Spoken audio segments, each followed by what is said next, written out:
you made the observation that this is crowding it. Yep. This whole thing, once you start looking at this, it's so sprawling. It's like 10 feet long or wide. Mm-hmm. So, and you don't like it. So I said, how about we go way back? It's got some new growth. Give it a new life. Go back here, all the way around, just like a foot off the ground. Okay. Same thing here. New growth. Start here. Okay. Give it another chance.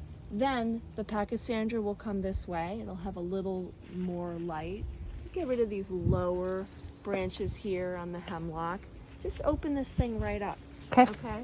And I think you'll have a different attitude about this space. Okay. It'll just feel more open, particularly if you get rid of some of the lower ones. I know it's nice for privacy, but still. Lift Yep. it up, get rid of this, start a little bit from scratch. You can move the boxwoods from the front back Yep. here and have a nice little area of boxwoods. You could put also some perennials in front here that the rabbits don't want to eat. Okay.